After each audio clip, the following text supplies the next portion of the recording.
Hi everyone, DDB. thanks for having me here today.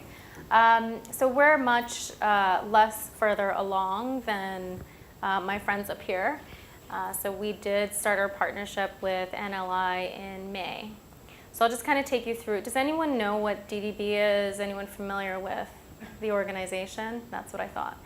So DDB is an advertising and communications company. We've got about over 200 offices around the world with about 16,000 employees globally. We're part of a larger organization, so we have a holding company model. So we're held by Omnicom Group. I don't know if you've heard of Omnicom, yes. So they're much bigger than us. If you have done any reading about the advertising industry, you'll know that it's been under a microscope, particularly for its lack of diversity. So there are a lot of reasons that we implemented a lot of our diversity strategies. So that's one part of it. So just like any of our organizations, we track recruitment, we track turnover, and we look at that across different demographics. And we saw that year over year, we didn't have significant change. We had some change, but it wasn't significant, the change there. So one of the things that we did a couple of years ago was that we realized when we looked across our leadership pipeline, we were seeing the same kinds of people being put in these leadership positions. So a huge effort of ours, which I have to attribute to our executive team, particularly our global CEO, was to make sure that we were really diversifying that group of people. So we made a lot of change there at the top. And we've recruited a lot of people in who are different, of course, in all of the aspects of diversity that we all know, but also in their thinking, in their backgrounds, in their experience. But we recognize that with the significant change we've had at the top over the last 2 years, there's still a lot of work to do. And so, and especially within the US, which is where we get a lot of press around this stuff. So considering the press, considering our numbers, the third dynamic for us was really also our clients. So the work that we do for our clients want to attract consumers to their brands, right? So maybe some of you are our clients that are in this room. You're working at companies that are clients of ours. They have been asking us, so what are you all doing in the diversity and inclusion space? Because when we're looking for their business, they want to know that we are ahead of the game and doing some of the things that they're doing to diversify the talent landscape and to create an inclusive culture. And so these were some of the driving forces for us, which had a lot less to do, I would say, internally with the numbers and more externally with the industry, that really made our executives perk up. So you talk about buy-in. I mean, that's powerful, right? I don't have to convince any executive to do anything. They're kind of like, oh, we're bought into this. What do we do? So for us, it wasn't about, do we do this or not? It was more about, so there's so much stuff out there. What do we do? What do we pick? What's worth the investment? What's not worth the investment? And I have to say that over the years, I've been really hesitant to invest in unconscious bias training programs because I haven't really seen a lot of impact and change out of some of the programs that had historically been around. And so I happened to be at a conference about a year ago in Chicago, and I heard David Rock speak, of course, the famous David Rock. And I was captivated. I was like, I think he will convince our people. I think this is the way to go. And in a creative services organization, it's like you've really got to do the convincing and make it very not process oriented, right? So what was attractive to me was obviously the research and the analytics around neuroscience and change, but I think the message more was about that really stuck to me was more about we can embrace who we are as humans because we're all humans. So I'm going to give you permission to be human, and our people love that. But there are a few things we can do differently. There are some things we can do differently, making different decisions, that empower us to change how we do the work we're doing.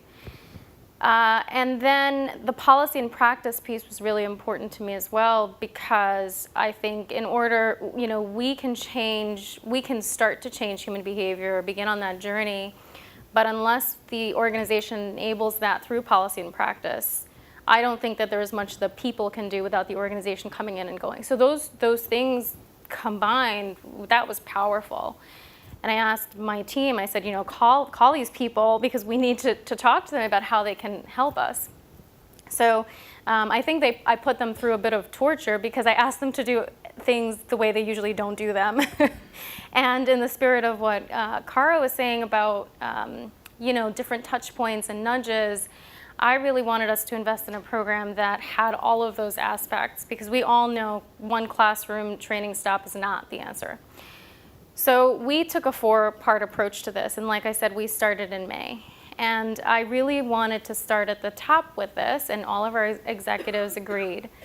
So while our pilot for the program was in North America, US and Canada, the pilot for the executive session was global, because I was so we're very matrix, and I knew that different people were touching other people in terms of making decisions.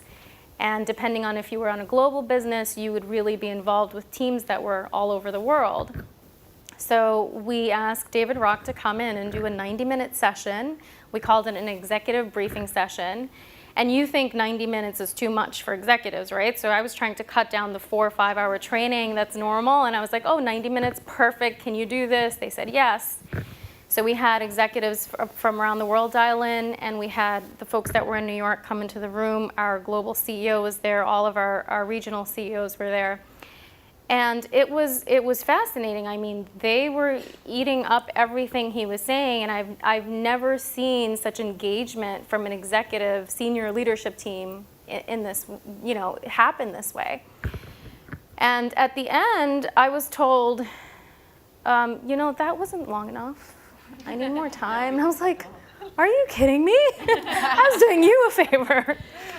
But it was great feedback, right? It was like, you actually want more. You don't want to run away. So that was huge for us, and a huge win. So that was our first, and we recorded that, and we have that online in our learning management system. So we've pushed that out to all our executives as a reminder for them to look at again. The second thing we did was, instead of having the NeuroLeadership Institute come into the organization and train everyone, so again, we only did this in North America, that's 2,000 people, US and Canada.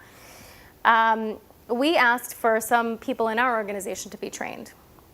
And so they set up a train the trainer model for us, where we had 4 people, one from corporate and a couple of different offices around the region, trained through 2 weeks, and I loved their approach to train the trainer, because it was over a period of time. It wasn't sort of a one-stop thing. It was, here are the materials, we're going to take you through, you should be a participant in a program was the first step. Then you need to be an observer, and then you need to facilitate. So that was really great. So after all of that, the third piece was where our trainers went out and trained all 2,000 people. And right now we're up to like 1,500, so we've got 500 more to go. And then the fourth piece of that is the online learning sessions. And I'm sorry, I'm forgetting the digital modules, what they're called, but the important part of that was to... I think you did decide, yes. So we did decide. And so the important part of that was to have another touch point at the beginning of next year, after all the training sessions happened, for us to then, push out to people for 4 weeks, and to keep the reminders going. So at this point, I would say, there's not that much impact and change that I can tell you about after 4 months of doing this.